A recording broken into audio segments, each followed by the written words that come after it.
there are certain phrases that stay with everyone from the summer of 2020. I can't breathe, racial reckoning, Black Lives Matter. And then there's what 6-year-old Gianna Floyd said about her father. My daddy changed the world. Well, President Biden referenced that moment while signing an executive order on police reform 2 years after her father's murder. You know, she told me when I saw her, she was a little girl 2 years ago. Seriously, she pulled me aside and she said, my daddy changed the world. Well, now, 5 years after George Floyd's death, a lot that did change is being chipped away, sometimes literally. Black Lives Matter Plaza in D.C. is no more. That site was paved over earlier this year. Companies are stepping away from their diversity, equity, inclusion promises. And just days before tomorrow's anniversary of George Floyd's murder, some of the heralded change to police accountability came undone too.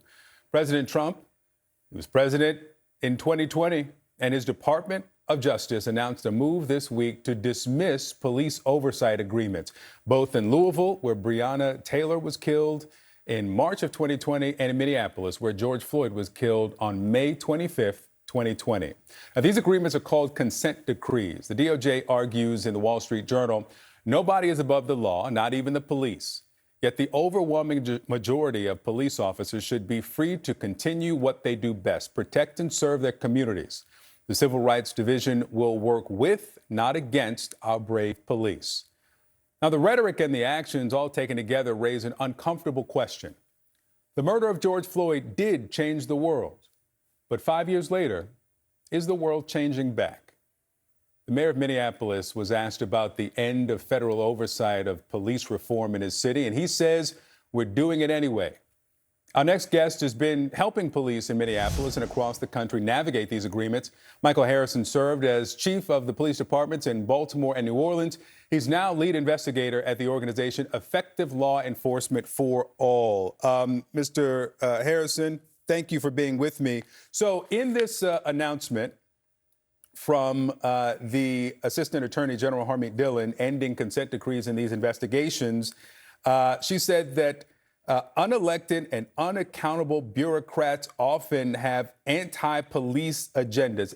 Let's start here. Former chief, you have an anti-police agenda?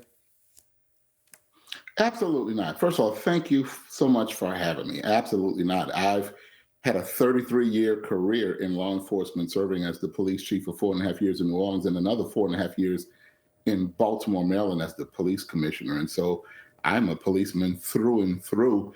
But there is such a thing as good policing, which is what I am committed to.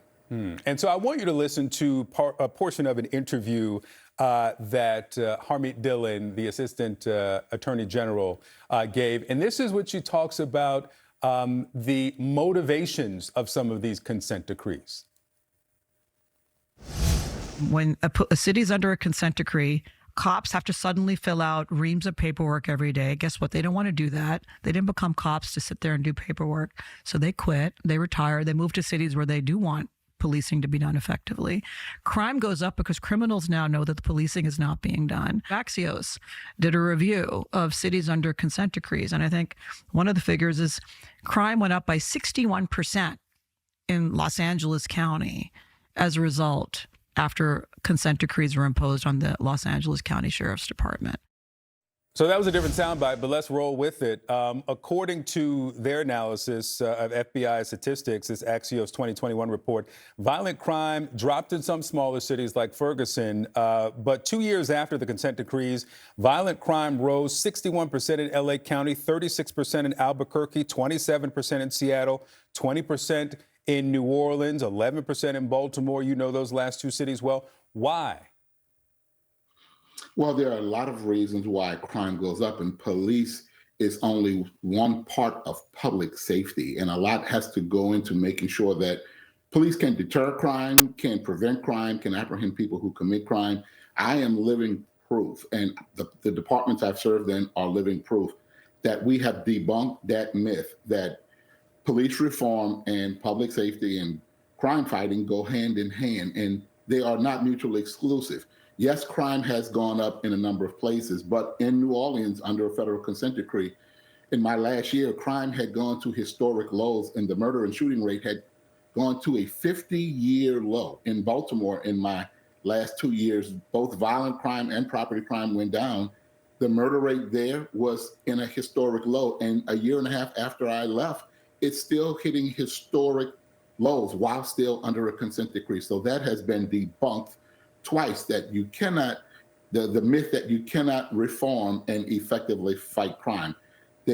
Reform and crime fighting go hand in hand, and we have done both in both cities, and it has happened in other cities. So what you heard is someone with no experience in law enforcement repeating what they've heard from cops who are upset with reform. All right.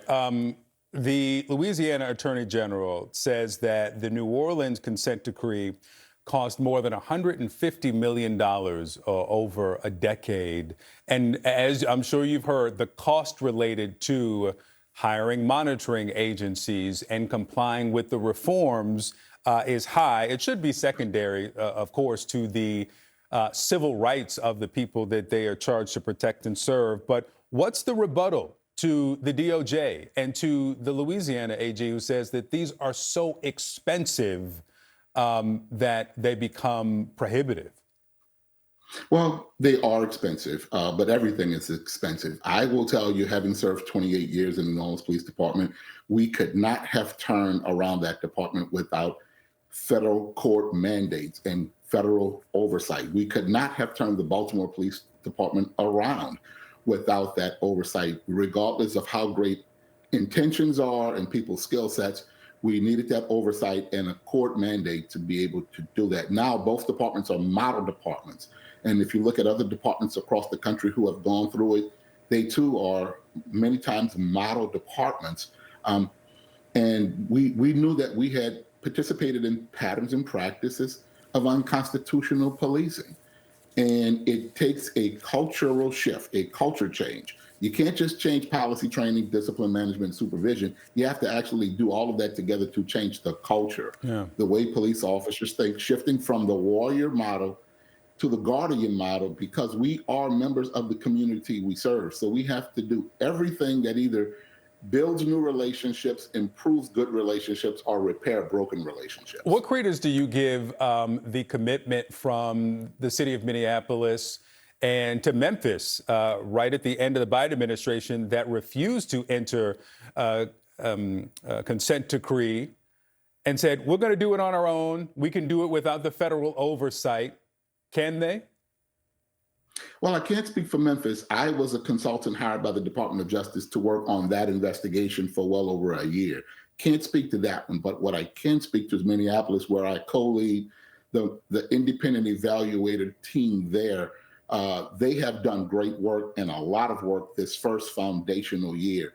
The mayor has said, the city has said they intend to not only do the reforms that are required in the federal consent decree, by the way, which has been withdrawn, but Minneapolis, unlike many places, has a second one. It's actually under a state mandated settlement agreement or consent decree, you can call it that, brought forth by the Minnesota Department of Human Rights. And so that's a 4-year agreement that they are under.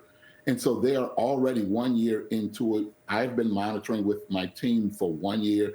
We have seen the work they've put into it. They are committed to the state settlement agreement. But the city has also said we're going to do the reforms outlined in the federal agreement, even though it has been withdrawn. Yeah, and these consent decrees have been entered into during the Biden administration, during the Obama administration, not during the Trump administration. But as we move forward, if there are these incidents, I mean, it seems as every time there is this punctuating moment of a Breonna Taylor or Tyree Nichols or George Floyd, the patterns and practice investigation happens during Democratic administrations and the evidence of discrimination is found. And so the next time that happens, what then? What happens to respond to a police department that there might be evidence, even at the state level, of something that needs to be remedied?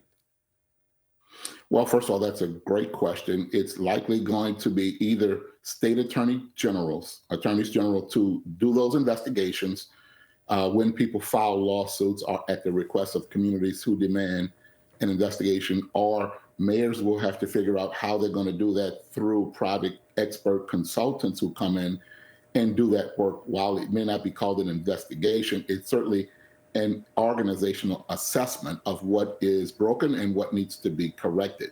And so there are two pathways as I see it, and mayors will have to figure that out either through their state attorneys general or private consultants who are experts in the field who do that work. All right, Michael Harrison, thank you so much for being with me. Thank you so much for having me.